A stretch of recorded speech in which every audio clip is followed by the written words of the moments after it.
Bien bonjour les Kimichou et bienvenue dans ce, je crois, 7e Kimi Diaries. Nous sommes lundi, il est présentement 15h30. Et je suis à grosses gouttes, ça c'est bien ça. Je viens de tourner une vidéo pour la chaîne, elle est sortie mercredi, en fait c'est 10 reliques de ma pile à lire. Et en fait il fait tellement chaud, rien que de tourner, d'être en face d'une fenêtre, c'est...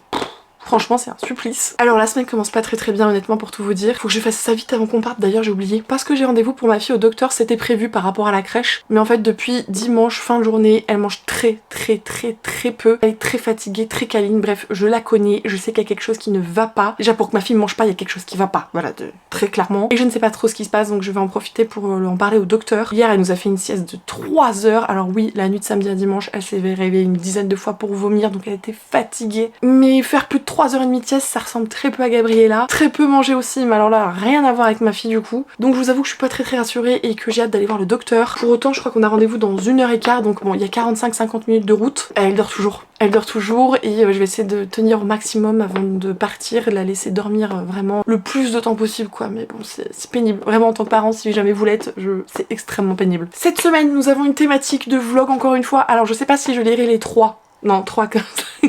Je ne sais pas parce que du coup avec ma fille c'est pas forcément évident que j'ai du boulot et que voilà il n'y a pas de crèche encore cette semaine. Je vous avais soumis l'idée et franchement vous êtes nombreuses, parce que je crois que vous êtes nombreuses, peu importe, à m'avoir dit mais cette idée elle est trop géniale Kimi. Cette semaine nous allons lire exclusivement du Noraleï. Du coup j'ai commencé Les larmes d'Asphodèle, son nouveau bébé publié aux éditions Hurlevent. Alors j'ai commencé hein, genre j'ai lu 30 pages, voilà j'ai pas lu grand chose. Nous sommes sur une réécriture de Orphée et Eurydice et déjà rien que le prologue j'étais genre en mode mazette. C'est hyper original. On a déjà une romance entre deux divinités avec des divinités qui ont un enfant etc, que Zeus persécute, enfin genre Zeus partout, c'est un foutu tyran ce dieu. S'il te plaît me mets pas un éclair sur la tête. Et Nora elle a une plume.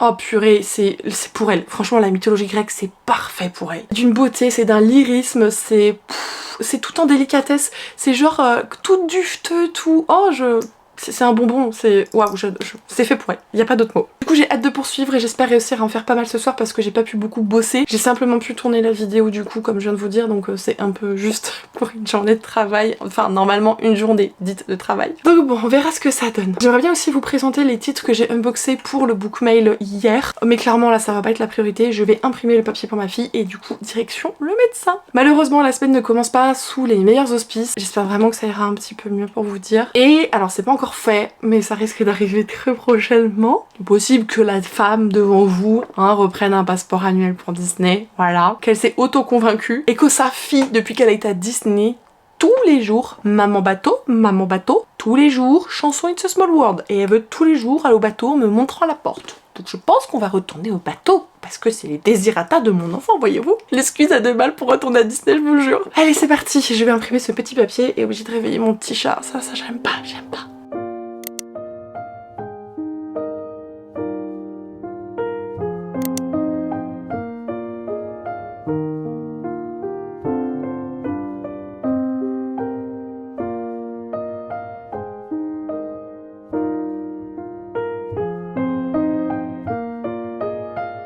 Et coucou les Kimichou, je vous retrouve jeudi et il est 15h30. Cette semaine est extrêmement compliquée à plusieurs points de vue. Le premier, c'est que nous sommes tous tombés malades. Que ce soit ma louloute, alors ma louloute ça a commencé le week-end dernier en fait, je vous en avais parlé dans le dernier vlog. Que ce soit papa à distance, alors maman ça a été foudroyant, ou ma reine qui est venue s'en occuper parce que j'étais vraiment incapable de m'occuper de ma fille mardi, et elle est désormais malade de son côté. Pour faire très simple, on va pas vous détailler les symptômes, on va vous résumer ce qu'on a. On a une bonne gastro aiguë, vraiment gastro aiguë. Donc c'est très compliqué pour tout. C'est pourquoi j'ai presque pas pu travailler, je n'ai pas du tout lu. J'arrivais même pas à regarder la télé quand je me pliais parce que j'avais mal au ventre, c'était impossible de regarder les écrans. Enfin bref, là ça fait que depuis hier où ça va un peu mieux. Et encore hier je suis toute contente, je me dis sur Insta, oui ça va mieux. Le soir même, j'étais là, j'ai trop mal au ventre, j'en peux plus de ma vie.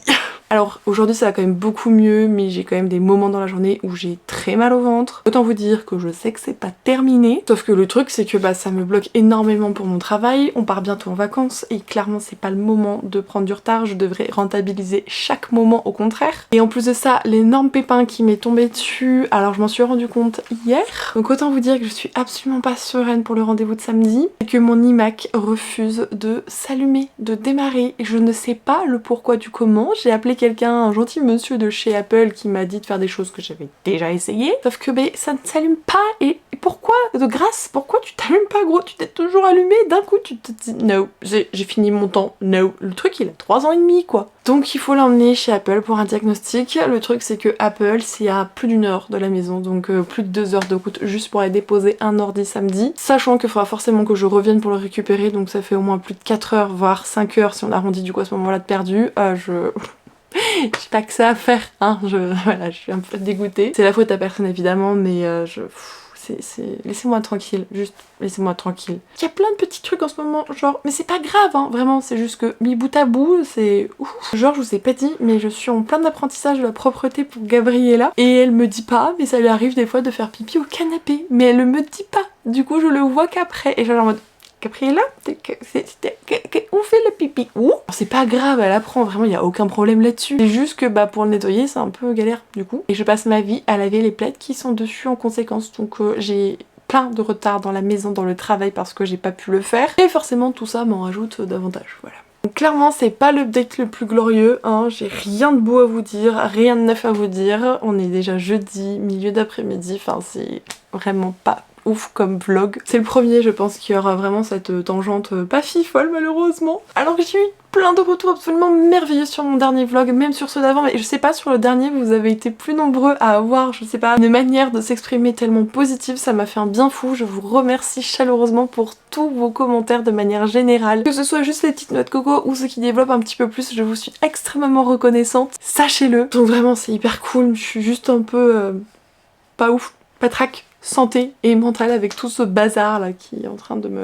Pouf la caoche. Comme je n'ai pas du tout avancé niveau lecture, je vais vous montrer quand même les dernières réceptions. Tout d'abord, j'ai reçu de la part de la maison édition Comet une nouveauté, ce sera pour eux leur première romantasy qui sortira le 18 septembre, c'est écrit dessus. Il s'agit de When the King Falls de Marie Niehoff. Le label Comet, c'est du young adult, donc comme ça au moins vous êtes au courant de la cible pour ce livre, ou tout du moins tout le label de la maison édition, parce qu'en fait ça fait partie du groupe Larousse. Là on est sur des vampires, voilà, clairement, avec une thématique où c'est eux qui sont au pouvoir depuis des siècles. Les humains sont donc leur bétail, mais il y a un petit groupe qui se rebelle depuis toujours, dont Florence, notre protagoniste, fait partie. Et en fait, le roi, régulièrement, il doit changer de reine, en fait, il doit changer de source de nourriture, si vous préférez, et elle va vouloir candidater pour se rapprocher au plus près du roi afin de détruire l'espèce entière. Voilà un petit peu ce que nous réserve ce roman-ci. Comme je vous dis, c'est l'épreuve non corrigée, j'aimerais bien le lire avant que ça sorte, mais je sais pas trop par rapport au fait que bah là, j'ai pas pu lire du tout, que j'ai 2 collabs à lire pour le mois d'août quand même, alors que je m'active là-dessus. Il y en a une, je l'ai déjà en e-book parce que bah moi je m'étais acheté de mon côté, donc ça c'est bon. Alors c'est pas entre guillemets normal de le faire, c'est moi qui ai décidé de le faire parce que j'en ai eu envie, parce qu'il y avait eu des offres etc, donc je l'ai fait. Mais sachez que dans le cadre d'une collaboration, en temps normal, on ne paye absolument pas du coup l'objet pour lequel on va devoir faire une promotion, c'est d'accord. De la part de Hachette Rose, dans leur collection plutôt imaginaire, j'ai reçu le nouveau Alix E. Harrow, à savoir Starling House. On en parle de la cover. Elle est trop belle. Et en fait, c'est une jaquette. Alors, c'est un brochet, mais c'est quand même une jaquette qui peut s'enlever. En dessous, il est comme ceci. Il ressemble un petit peu plus à la collection du rayon imaginaire. Mais alors, j'avoue que la jaquette, elle en jette de ouf. C'est so vibe automnal, mais en même temps, un peu spooky, je sais pas. Ça fait très...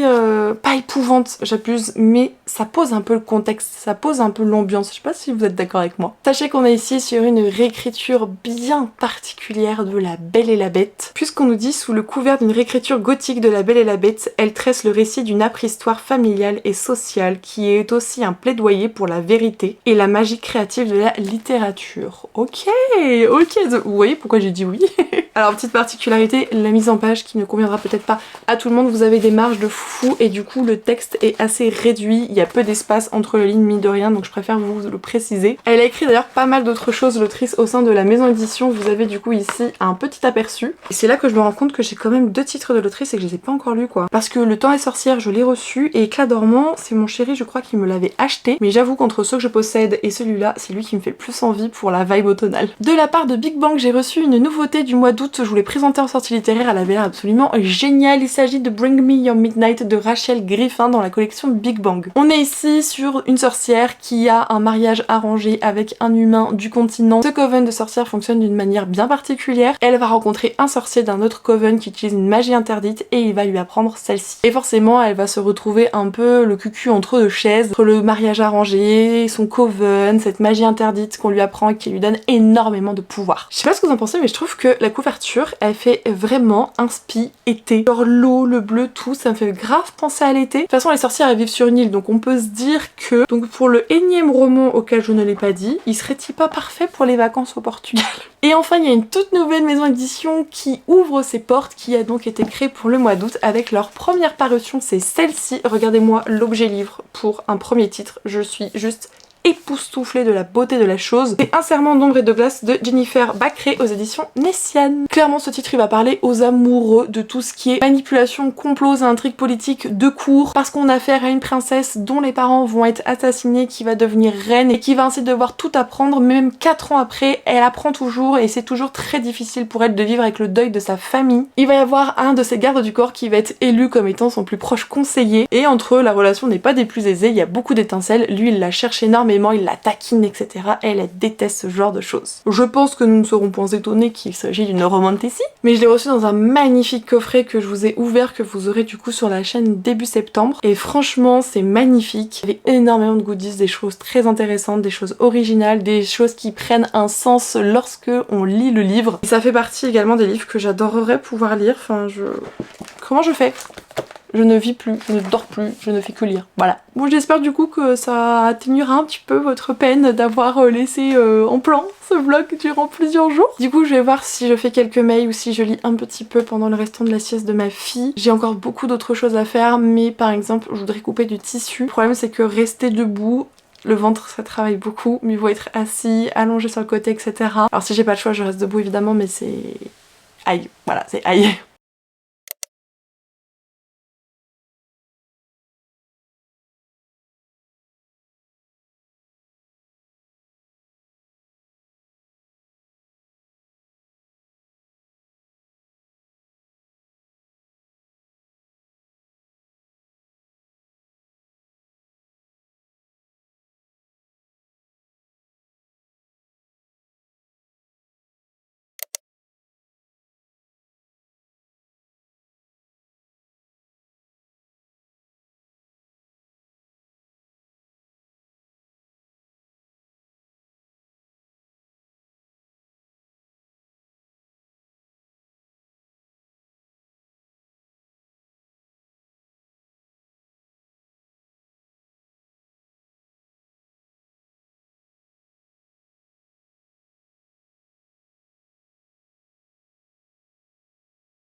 Et coucou les Kimichou, nous sommes samedi et il est 4h40. Je viens d'arriver au Carré Sénart, j'ai mon PC qui est à l'arrière, je vais donc l'emmener à Apple, on va voir un peu ce que va donner ce diagnostic. Alors je me leurre pas, je pense pas qu'il va me dire tout de suite maintenant ce qui se passe, ils ont besoin de vérifier un petit peu, ça veut dire qu'il faudra que je refasse un aller-retour. Donc bon, c'est génial parce que c'est pas forcément à côté de chez nous, j'ai pris l'autoroute, donc je paye l'autoroute, j'en ai pour 50 minutes de route avec l'autoroute, donc voilà, c'est pas la chose qu'on a envie de faire un samedi pluvieux et tout ça. Et j'ai laissé mon chéri et ma fille à la maison pour déposer l'ordi, bien que je pense que je vais traîner un petit peu quand même maintenant que je suis là. Va falloir que je vous parle aussi un petit peu lecture en cours, mais pas tout de suite parce que là j'ai le rendez-vous dans moins de 5 minutes. J'ai avancé mais pas énormément. Je vais au moins le finir, j'espère, pour demain la publication du vlog que je n'ai absolument pas commencé à monter. Je vais vous montrer un petit peu où j'en suis. Voilà, j'ai lu ça, il me reste ça, donc il me reste 200... Déjà quand on dit 200, il me reste 200 130 pages ma foi, mais je vous avoue que c'est le genre de livre qu'on n'a pas envie de déglinguer, c'est le genre de livre qu'on a envie de savourer, donc je savoure malgré tout. Bref, c'était le petit point du jour. Vous avez vu, je me suis occupée de tissu hier et j'ai même pas pu finir parce que ma fille m'a demandé beaucoup d'attention pile à ce moment-là. On faisait des pauses de je chante, je danse, je machin, je bidule, j'ai fait 1h30 de danse, au final j'ai fini en sueur comme jamais. C'était génial, ça fait beaucoup de bien pour le coup, mais j'ai pas pu finir et ça m'embête grave, hein, pour ne pas parler de la manière la plus éloquente et belle possible, mais je compte bien finir ce week-end. Voilà. Allez, c'est parti, on y va. Et coucou les Kimichou, je vous retrouve pour clôturer ce vlog puisque nous sommes dimanche et qu'il est déjà 4h10. Je n'aurai malheureusement pas d'update lecture à vous faire, c'est-à-dire que j'ai décidé de ne pas avancer davantage dans ma lecture du petit bébé de Nora Lake. Non pas qu'il me fait pas envie, mais pour vous dire les choses, le rendez-vous chez Apple s'est passé moins bien que ce que j'espérais. C'est-à-dire que ça ne vaut pas le coup de réparer mon PC en termes de frais pour le réparer versus coût de l'ordinateur. Ça vaut pas le coup. Du coup, j'ai passé une soirée, une fin de journée hier assez morose. J'ai eu beaucoup de discussions très intéressantes, notamment avec les copines Gladys et par la suite avec Ama sur qu'est-ce que je peux faire, quelles sont mes possibilités maintenant en termes de choix. Très clairement, il y en a deux, ça va être à moi de vraiment choisir. Soit j'attends l'iMac qui sort à la fin d'année, qui sera du coup avec la puce M4. Donc on est sur un modèle qui est 2 crans au-dessus de celui-là que j'avais. Soit j'achète un écran, ce qui me permet tout de suite de pouvoir travailler sur un plus grand écran que mon PC portable parce que ça va être très compliqué pour moi de faire tout mon montage via mon petit PC portable. Mes yeux, ça va être compliqué de suivre, je sais. Qu'on se dise aussi, c'est vrai que j'ai l'habitude d'un certain confort, mine de rien, donc c'est assez dur de rétrograder. Et donc si jamais je prends un écran, j'ai déjà plus ou moins choisi lequel, et bien j'attends plutôt début / milieu d'année 2025 et je craque pour l'Apple Mini ou le Mac Studio, je sais pas encore, je pense plus que ce sera l'Apple Mini. C'est en fait la tour, c'est une petite tour qu'a créé Apple, donc ce qui me permet d'avoir vraiment toute l'interface Apple, d'avoir tout comme un iMac, simplement c'est pas le même écran, et donc du coup je sais pas encore celui-là qui est le mieux pour mes besoins, et j'ai réfléchi encore sur le pour et le contre. Donc voilà, ça je vous en reparlerai le moment voulu. Si jamais je reçois un écran, vous comprendrez un petit peu mon choix. Si je reçois rien, c'est que je vais continuer 6 mois sur mon PC portable, donc ça va être compliqué. Donc vraiment voilà, la soirée a pas été des plus réjouissantes, et du coup j'ai pas lu, j'ai fait que des recherches, que des trucs sur des tests d'Apple Mini, sur des tests de... enfin que des recherches. C'est pour ça que je me suis pas mis de pression finalement sur la lecture. Par contre, je vais vous montrer, mon chéri il m'a offert un petit livre du coup vendredi. Il s'agit de A Dawn of Onyx de Kate Golden aux éditions Olympe. C'est leur nouveauté qui est parue très récemment. On nous dit d'ailleurs en termes de phrases d'accroche, prisonnière du prince des ténèbres, elle devra puiser la lumière en elle. Il me faisait extrêmement envie, je vous en ai parlé dans la vidéo sortie littéraire, il m'a hypé beaucoup. Donc c'est vraiment adorable de sa part de me l'avoir pris. Il avait d'ailleurs pris un livre de Petit Loup à ma fille en même temps, donc il était revenu avec le livre pour maman, le livre pour la fille, c'était trop mignon. Je vous parlerai lecture audio la semaine prochaine puisque j'ai un petit peu avancé dans celle-ci, mais je l'ai pas terminée et je l'ai fait beaucoup trop traîner puisque c'était difficile d'avoir des lectures audio avec ma fille à la maison. Donc je vous ferai vraiment mon avis sur Inheritance Games dans le vlog de la semaine prochaine. Et pour ne pas vous laisser entre guillemets presque sans rien, je voulais vous montrer une petite commande de vêtements. Je ne le fais jamais, là c'est mon chéri, il m'a dit oh regarde il y a ça sur l'application etc, ça pourrait peut-être te plaire. À la base c'était parce qu'il y avait des ventes Mango mais j'avais rien trouvé chez Mango et du coup il me dit non mais regarde on sait jamais dans les autres ventes etc. Effectivement j'ai déniché 3 pièces. Il s'agit de l'application Zalando Privé, c'est une application que vous avez sur tous les smartphones qui concerne du coup des ventes privées de Zalando. Toutes marques confondues, vous retrouvez vraiment de tout. Et parce que, il faut le dire, hein, c'est pas du tout une collab, on a payé notre commande. Voilà, vraiment il y a rien de particulier là-dessus, on est client lambda. Du coup je vais essayer de vous montrer ça du mieux que possible puisque la robe que je porte sur moi c'est une robe de la commande. C'est une robe de la marque Vero Moda. Alors j'aime beaucoup, voilà le petit ici, ce que ça donne, le petit volant pardon, on a un autre juste sous la poitrine. C'est vraiment un peu genre champêtre, un peu campagne et tout, enfin moi j'aime beaucoup. Elle a un magnifique détail dans le dos, le problème c'est que c'est pas soutien-gorge compatible et clairement vu ma poitrine il faut que je mette un soutien-gorge donc j'ai pas encore résolu la chose. Il faut que je fasse des petites recherches pour des soutiens-gorge forte poitrine dos nu, on va y arriver. Je vous montre du coup, vous avez, ah vous voyez là vous avez l'élastique, le flot et en fait le soutien-gorge il passe au niveau du flot mais on le voit du coup. Faudrait qu'il soit en dessous par ici, qu'il se cache bien. C'est une petite robe de la marque Vero Moda, je l'ai pris en taille 46 alors clairement j'aurais pu prendre une taille en dessous du coup vu comment c'est élastiqué c'est même limite un peu gros mais ça va. Et je crois qu'en termes de prix, elle nous est revenue à 20 €. J'ai pas l'habitude de mettre des robes avec les bras aussi nus parce que ça c'est un complexe de fille grosse, vraiment mes bras je ne les aime pas du tout. Et du coup j'essaie toujours de faire en sorte qu'il y ait au moins des petites manches, mais bon j'essaie de me dire ça cache un peu, vous voyez les petits volants, ça cache un peu. Oui j'ai mis un soutien-gorge noir, normalement c'est un blanc on est d'accord, mais j'ai fait ce que j'ai trouvé à la salle de bain parce que de base avant d'allumer cette caméra j'étais en pyjama, voilà. La deuxième robe que je me suis prise c'est de la marque Villa, j'ai pris un 44, alors je pense qu'un 46 ça aurait été mieux mais il n'y avait plus ma taille. Et alors elle est magnifique mais il y a un gros défaut pour ma silhouette qui est quelque chose de très rébarbatif et qui fait que c'est extrêmement compliqué pour moi de m'habiller. Et la poitrine, voilà là je me penche donc je mets la main, je vais vous montrer brièvement une fois droite le décolleté, vous allez voir que c'est... Personnellement je me sens pas à l'aise de sortir comme ça dans la rue, voilà. Voilà, vous avez la vision de la poitrine, vous voyez que c'est très échancré n'est-ce pas? C'est une robe du coup cache-cœur, vous avez vraiment ce côté un petit peu portefeuille où vous passez la lanière dans un trou par ici, vous faites le tour et vous nouez l'autre côté. Je la trouve très élégante à part ça, elle m'arrive mi-mollet, enfin vous avez des petits volants, tout. C'est tout ce que j'aime dans une robe, mais pour le coup elle est beaucoup trop décolletée. Alors on va me dire mets un bouton pression Kimi, clairement bouton pression il va sauter, vu la force qu'il y a sur là, vraiment vu comment ça tire ça va sauter. Je pense qu'il faut que je trouve un joli débardeur à mettre où on voit pas grand chose qui ressort. Je sais pas encore comment je vais faire parce que je la trouve très belle du coup, mais là pour moi c'est juste voilà c'est pas possible du coup. Et pour terminer je me suis pris cette petite jupe, alors j'ai juste rajouté un petit haut vite fait, soutien-gorge noir il est blanc c'est pas grave, mais vous voyez un petit peu cette jupe que je mets très taille haute, du coup moi je l'ai pris en taille 42 parce que je sais que j'aime bien les porter taille haute, qui m'arrive encore jusqu'aux chevilles. J'adore le motif, elle est entièrement doublée et tout, c'est une villa et du coup oui j'ai pris la taille 42 et ça j'adore. En tout cas merci beaucoup d'avoir regardé ce vlog, je suis désolée qu'il n'a pas été des plus joyeux, il y a eu beaucoup de galères entre le fait qu'on était très malade, que l'ordi m'a lâché, enfin ça n'a pas été la semaine la plus gaie, c'était difficile de vlogger, d'être assidu, vous vous en êtes rendu compte, mais on va se rattraper la semaine prochaine puisque dès demain ma fille retourne à la crèche et j'aurai un rythme un petit peu plus à la normale. Je vous fais des gros bisous et surtout prenez soin de vous. Ciao!